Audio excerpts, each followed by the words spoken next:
Hussbus, bus stop. All right, what's up, everybody? JP Hussey here of the Hussey Team Mortgage Advisors. And this is part two of our sustainable, that's a weird word, sustainable home ownership part series, three-part series. This is two. Got my really good buddy, Steven Eberbach. Beautiful human being. Always have to say that, Steve. So are you, Steve buddy. is Steve is the owner and founder of C Plastic Pledge, which I'm a part of. It's a great group. So let's talk a little bit about that, Steve. I want to know when you Yeah, started this, why. I mean, I've known you since we were what, fourth grade, yeah, fifth grade. So yeah. obviously I know you. The the seed that was planted for it all probably goes back to that time, elementary school. I mean, ever since I was a young kid, always cared about the outdoors, cared about the earth. And it was in 2018, had a fun idea as part of a vacation where we would pick up pieces of plastic that are essentially just a widget or funding unit to raise money for good causes. And whether you're walking along the beach or down your street in your neighborhood or in a park with a creek, you see it everywhere. And just an interesting and neat way to get pledgers to make a commitment that ultimately generates awareness about the ocean sustainability crisis that we face today, and make more mindful decisions about how we go about our daily lives. So the campaigns, the Sea Plastic Pledge campaigns that we run are really just moments to kind of draw attention to the cause and get people to think over maybe a week or 2 weeks about the decisions we make. But it's ultimately a movement to bring about more awareness and also simultaneously maybe clean up a beach when you're on vacation, and raise some money for a charity or a cause that you care about. Yeah, and it's really it's made me a lot more conscious about it. Like we've talked about. It's like everywhere I walk now, I'm like, there's a piece of plastic, there's some trash, It's and everywhere. it's cool because even when you were over helping us cut down the tree, man, remember all the stuff we just found? I mean, you're uh, just more conscious about it. And now I have in the your own kids. backyard. Yeah, and it was just my backyard in a little plot, Yeah, like this big, and we're just finding all this stuff, right? So my yeah, question to you is, like, with plastic in general, obviously there's all types of trash, right? And things can be recycled, but plastic's one of the things you can't really recycle, or it doesn't go away, right? Like you could try to burn it, but yeah. like what's up with plastic? Like Yeah, what's well, the deal? that's I think recycling with plastic is really just a myth. It doesn't. The vast majority of it, more than 90% of what's consumed, doesn't actually even get recycled, and that ultimately doesn't just disappear. It just breaks down into pieces that we can't even actually see unless you're using a microscope. And I think there's a lot of questions about that we don't have answers to, and we might not have answers to for another 50 or 100 years in terms Wow. of the impacts on food chains and what that's doing to us, even genetically. Yeah.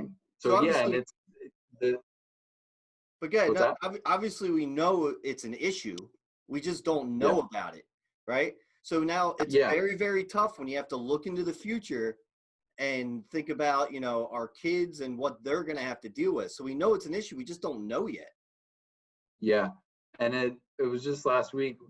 Colleen Falicki, and got to give a plug for her with the composting company that she has. Meg and I have actually used them for I think at least a year or 2 years. And at one point Wow. she said, "It just takes thinking about it." That was a quote that I thought just resonates in so many things with the series that you're doing. I think when we drive down the road and we see trash on the side of the street, a lot of us just jump to that thought, well, somebody threw that out the window and they're malicious, they have some negative intention. But the reality is we're all contributors.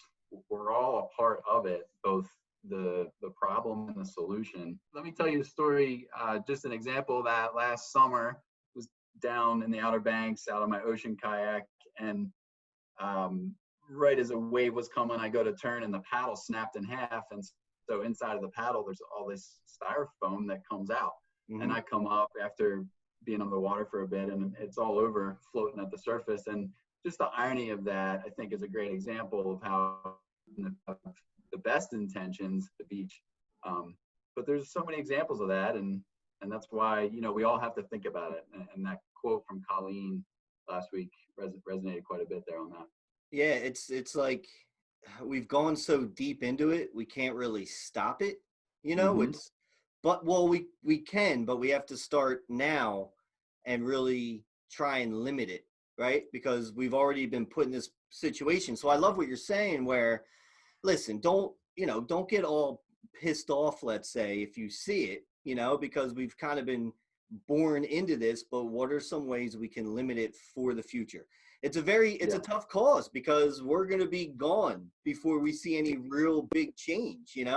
So we are really thinking Right. about the kids and their kids and the earth in general, so we don't have to fly to Mars and live there you Yeah. know Right. I Well, I mean, think that's what all this comes down to. And at the end of the day, we just might not be there yet, where we haven't actually built an awareness and evolved to the point where we can really understand these intangible things that are so far out into the future. It might not even affect us individually, but certainly affect us when we think about next generations. mhm. Um, and I think the first step to fixing it and solving it is that awareness.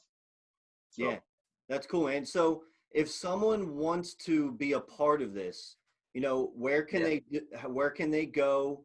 What can they start doing? Like, tell us about that. So there's a couple of things. On Earth Day this year, we started up a Facebook group page. It's an open public page, so anybody can feel free to start following that. And as we run fundraising campaigns, they'll be posted up. There's also different members post interesting articles and good resources. That's an easy way. I'm pretty pumped to run what will actually be a third campaign of the year.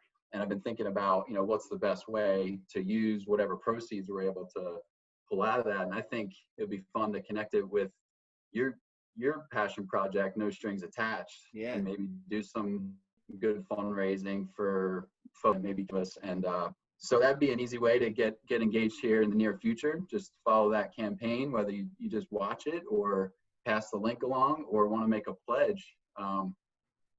Those are different ways to get involved here in the next week or two. nice, awesome, man. And we'll make sure in this video that we put all the links there for people to find it. But it's a great group. I watch it, and I've posted in there showing you all the stuff that we found or cleaned up. So it's Yep. cool. And like you said, it's just getting started to really limit this, right?